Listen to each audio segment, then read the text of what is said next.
Welcome to Wine, Food and Travel with me, Marc Millon, on Italian Wine Podcast. Listen in as we journey to some of Italy's most beautiful places in the company of those who know them best, the families who grow grapes and make fabulous wines. Through their stories, we will learn not just about their wines, but also about their ways of life, the local and regional foods and specialities that pair naturally with their wines, and the most beautiful places to visit. We have a wonderful journey of discovery ahead of us, and I hope you will join me.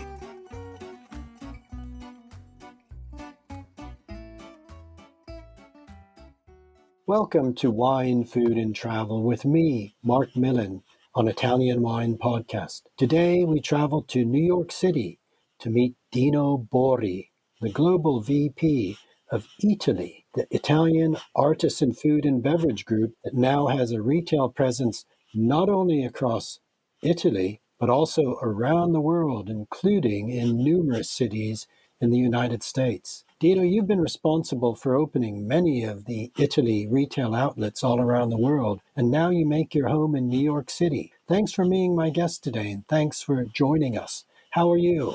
Bene, grazie. Everything's fine here in New York. Nice to be with you today. Well, very nice to have you. I'm talking to you from Southwest England. It's nice to imagine you in New York, but also I'm very familiar with your hometown of Bra, one of my favorite towns in Piemonte, a small town in the south of the region, a huge contrast to New York City. Bra must have been a place that was hugely influential in forming your ideas and your passions about the importance of quality artisan food and drink. Can you tell us a little bit about Bra, about what it's like, and maybe about your childhood and how it formed who you are today? Yeah, I was born and raised in this little town of 30,000 people that is in this nice area that we call Langhe and Roero region, that is very famous for wines, very famous for the Barolo and all the other Nebbiolo grapes wine like Barbaresco and Barbera and all the wine that I think you are familiar. But not only Bra, but also Alba, that is the other capital of the Langhe, where I grown up. I grown up with the truffle and Barolo. I was pretty lucky. But also, at the end of the 90s, when I was old teenager or a young adult, I had the pleasure to start to collaborate with the slow food movement founded in 86 in Bra by Carlo Petrini. And when I finished my high school and I was at the university, I started to work for Slow Food. This is a non-profit association. This is take care about the food and wine biodiversity in the world. And for almost 10 years, I was working with them, and I was organizing the big event of Slow Food, like Salone del Gusto, cheese, but also discovery in those years, all the beauty and the taste of wines. I met a lot of producers that at this point they were not so famous yet, because I'm talking about all more than 20 years ago. And that is where I grew up. And then when I was not 30 yet, I met Mr. Oscar Farinetti, who had this great idea of Italy. And just to know, Mr. Farinetti was born and raised in Alba. He is from Alba, and Mr. Petrini is from Bra. They met. Oscar had this idea to create this kind of new concept. A restaurant where you can buy the same products that you find in the restaurant, or a retail store where you can eat all the products that you can buy. I think it's such an amazing concept. But I like, though, how you are drawing that strong connection between slow food, the values and the ethos of slow food. You were working for all those years with food and drink that is good, clean, and fair. And I guess the real genius of this collaboration or this meeting of minds between Carlo and Oscar was finding a way to take the values of slow food and to put them together in a in a retail environment that people could enjoy and learn from. Yes, absolutely. And we are talking about 96, 97, where we opened our first store in Torino. And that was a totally different world. It was 15 years ago when we opened our first store. And, that's concept. And now it's kind of replicated everywhere, not just by Italy, but also by other entrepreneur. Was such a unique, not because there were no market around the world, but there were more like a green market or like a market of producer. It was not like a supermarket where you can eat inside. And that's really changed the perception of the distribution of the small producer. But not just for Italia, because the idea of Mr. Farinetti was already since the beginning to open that concept all around the world. In fact, our first store abroad Italia was in Japan, and we still have now 4 stores, but we opened our first one after Torino in Tokyo. Well, that's amazing. I didn't know that. But I do remember how exciting it was when the first Eataly opened in Lingotto, right next to, of course, it's in an old vermouth factory. Is that right? Yeah, And next to of course, this famous Fiat building where the Fiat cars had been made with the racetrack on the top roof. yeah, absolutely. That it was is still like one of our main pillar to open in some location that have a history, and the Torino's one that I like to call our mom, because was the first store that we opened in this amazing former Carpano factory, very famous for the vermouth, the Antica Formula. That I think everybody that love Negroni, they know how to use the Antica Formula in the Negroni. And then I say after that we opened Tokyo, was our first store abroad Italia, 2008. And then after that, of course, we move in US, and we opened our first store in United States, where I am now.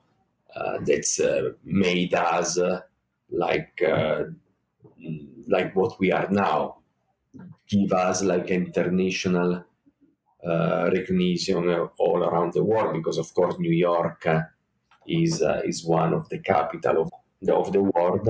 And of course, you're also in London now. Yeah, in fact, I was saying, and this was our first one in US, but our last one and is London.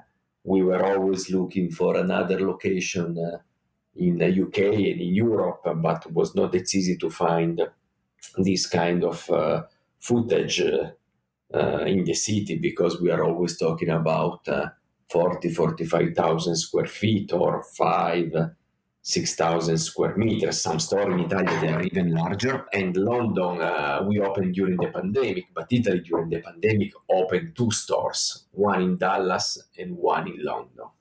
That is, in general, all around the world, Italian quality food and wine, they are very loved and more by every kind of customers. Of course. And this is why we continue, and we are not done yet, but of course was pretty hard for us during those 2 years, because of course Italy is not just a market, it's not just a restaurant, but when you have to close half of your business during the pandemic, was a little bit complicated, but we are here. Yeah, very, very difficult times these past 2 years for everyone. But going back to those early days, I guess I first visited Italy in Lingotto when I was at the Salone del Gusto.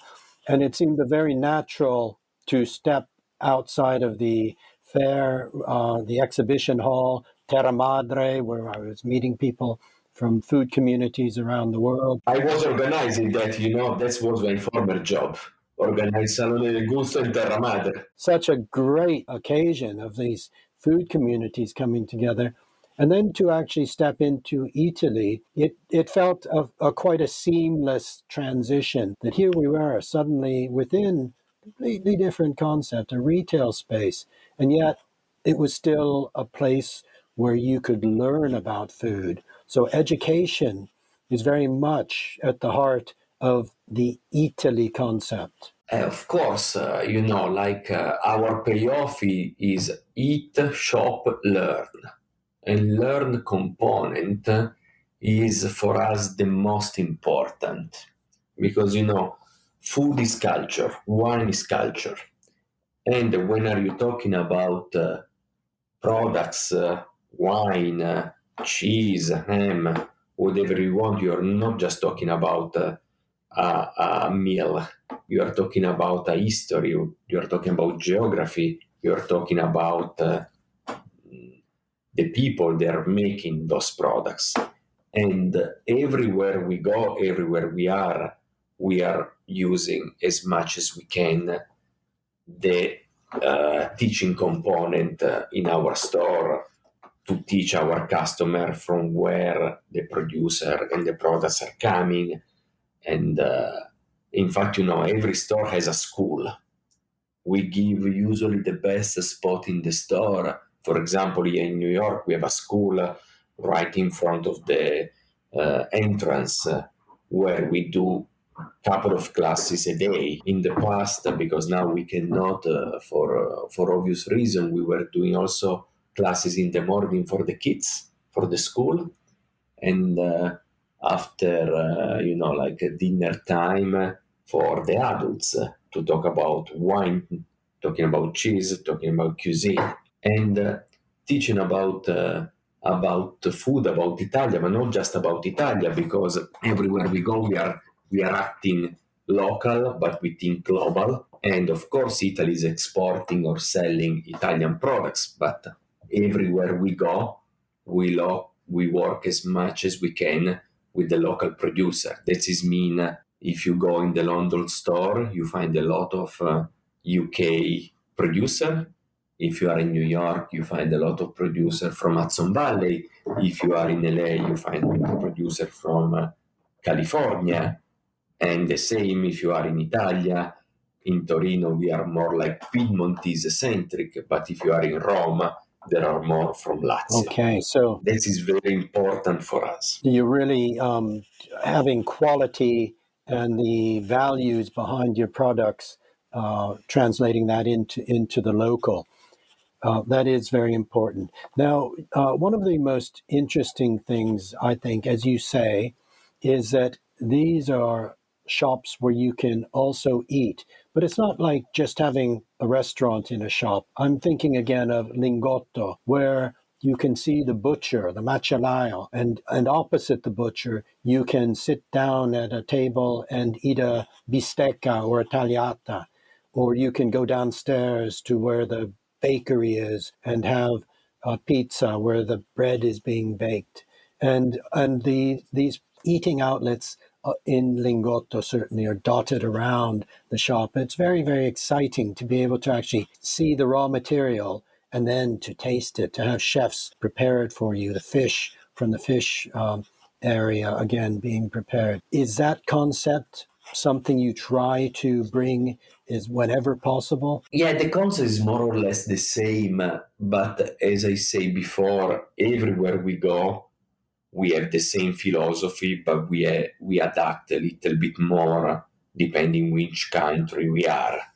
Of course, when you are abroad Italia, you became a little bit more a restaurant than a retailer, just because usually when you are in a country, the people tend to eat first before cooking at home. Mm-hmm. And even for us, those restaurants, they are more or less the same. For example, in New York, we dedicate an entire restaurant just to the fresh pasta. Okay. We call it pastaio, where every day our chef, they are making fresh pasta in front of you. And when you sit, you just eat pasta. And if you want, at night, we do the classes for you to learn how to make the fresh pasta with the flour from the semolina from Italia, or the organic one. Or if you don't want to cook, you don't want to make it at home, there is the pastificio, the little pastificio of fresh pasta right next to you.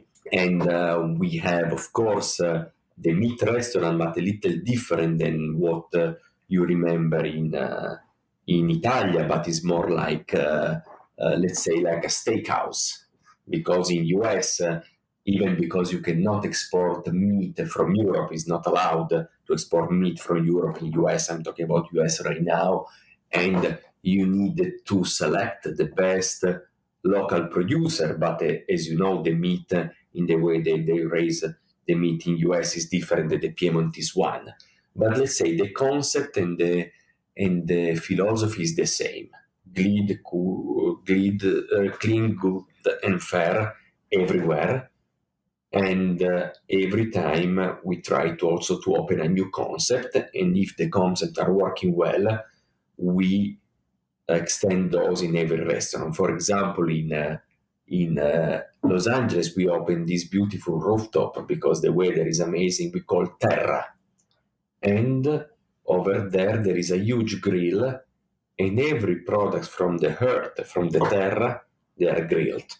From the vegetable to the meat to the fish and everything like that. Oh, wonderful. That sounds wonderful. It must be so fun for you when you see a new potential, a space, when you learn about a new community, when the weather's different, the climate's different, the people are different. You can then be forming ideas to shape that community. But, I think it's interesting. You've opened 35 venues in cities all around the world. Is that right? Or is it more now? Now I think you are even more than 40 because, some, Wow. of course, we have the flagship store, the one, the big one.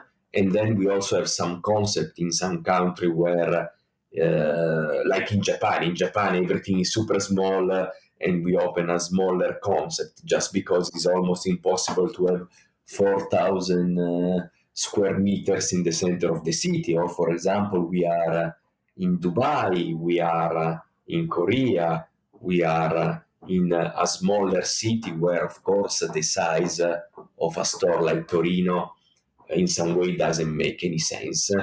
But I think right now we are around 40 stores, and this year we are going to open other 2 stores, one in Silicon Valley.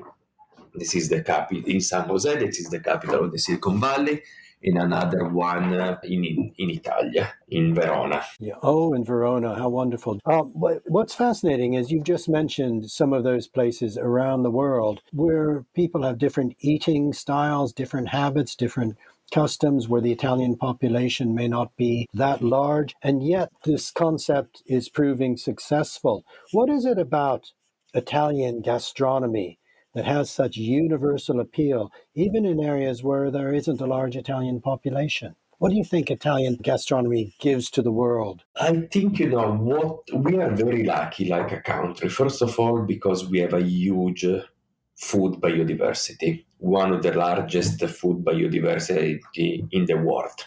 We are the largest in terms of AOC for cheeses. We have more variety of grapes than everybody else. We have more cultivar than everybody else. We are very famous for our charcuterie. And of course, our cuisine is a very simple cuisine to replicate at home. Sometimes when I joke with my wife that she's French, I say, look, sometimes it's possible to make a food store without French product, but it's almost impossible to do the opposite. Of course, I'm joking, but everywhere you go, you need a mozzarella, a pasta, a parmigiano, yes, a pizza, and those products. We were lucky because of that, and also the quality price. Italy is very well known for having like high quality price, pretty affordable. And because we are so diverse in our history, say that in Italia there are a lot of family producer in general, not just in the food, but family business. We have so many different product. And I have to say also we were lucky because we have a huge immigration in the past, but those immigrants, it's of course long time ago when they have to escape Italia, and we were like a farmer country, not an industrial country.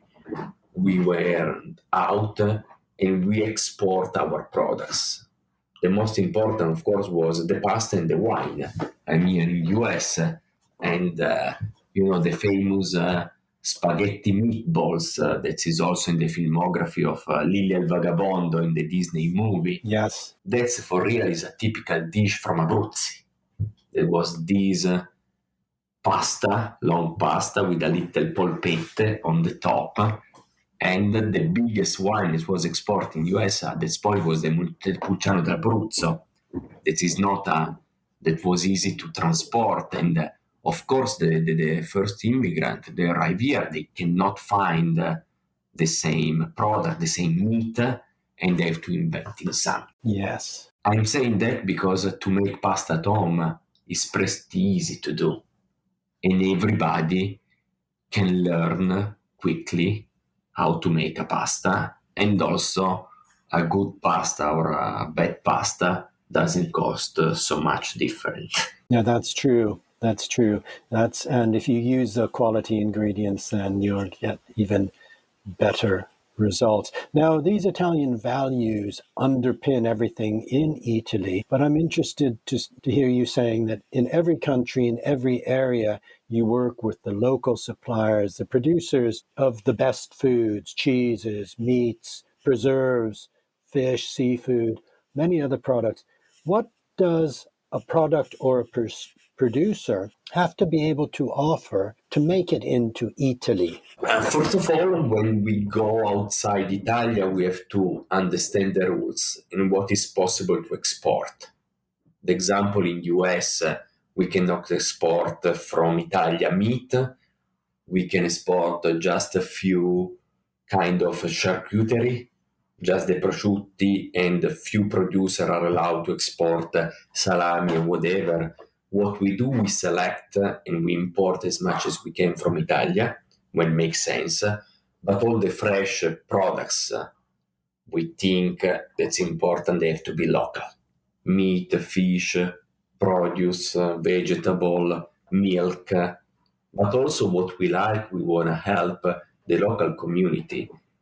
As I say, everywhere we go, we try to find that those producers, they are not struggling, but they need a help for the distribution because maybe they just sell to some fancy restaurant or something like that, and we are able also to sell to the customer some product that's usually are not available in the classic supermarket, or maybe are just available in some little mamas and papas store, but they usually are not in the center of the city where the people want to have that. Yes, of course. And this is the beauty of our job and the beauty of to be into an Italy.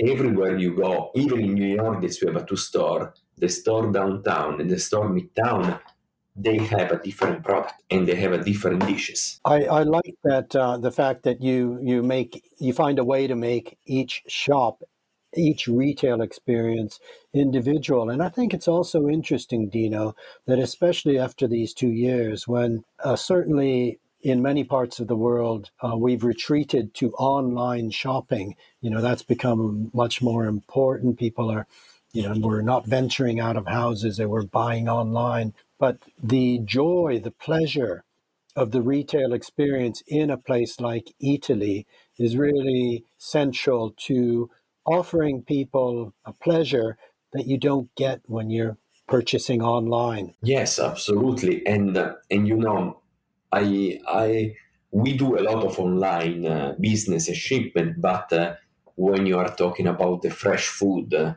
is always a little complicated. And this is why we more than online business, we like to say the digital business. Now, sometimes you are just sit home in a city where you are and you order, but the food is coming from the store.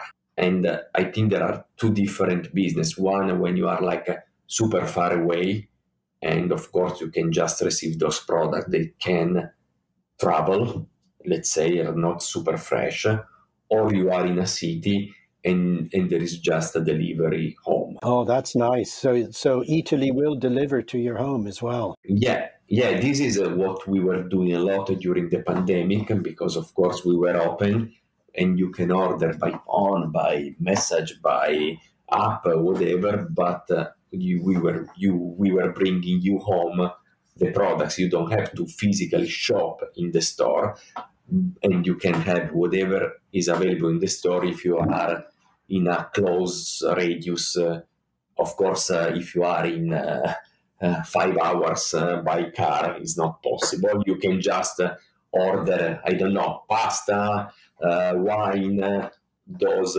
shelf-stable, let's say, shelf-stable products, and not the fresh one. Okay. But that's help a lot some small producer. Most of the producers they are working with, as I said before, they were just working with restaurants, and the restaurant they were closed. Of course, yes. And we put those products in retail, and we help them. Those small producers they were not very distributed in the supermarket to sell those to the customer. That was one of the projects that we did during the pandemic. Yeah. Well, Dino, it's been fascinating speaking with you today. I think that the Eataly concept is such an interesting one. I've been involved with slow food myself personally for many years, and to see how your life in slow food translated over to Eataly in communicating quality artisan products, and also simply the pleasure of eating well, which is what it's about too, is really really of great interest. And we have listeners all over the world for Italian Wine Podcast. So it's also nice that in many places people will be able to experience and find an Eataly and see for themselves, and more importantly, taste for themselves. So, Dina, good luck with all your new ventures. I'm sure these are exciting times, and Eataly will continue to go places. I'll look forward to following the story myself, and I'll look forward to meeting you one day and sharing a glass of wine and a plate of pasta. Absolutely. I hope to see you in London. Okay. Good. When you're here, I'll come meet you. Thank you very much, Dino. Ciao a tutti. Grazie. Ciao, grazie, arrivederci. We hope you enjoyed today's episode of Wine, Food and Travel with me, Marc Millon, on Italian Wine Podcast. Please remember to like, share, and subscribe right here or wherever you get your pods. Likewise, you can visit us at ItalianWinePodcast.com. Until next time, chin chin.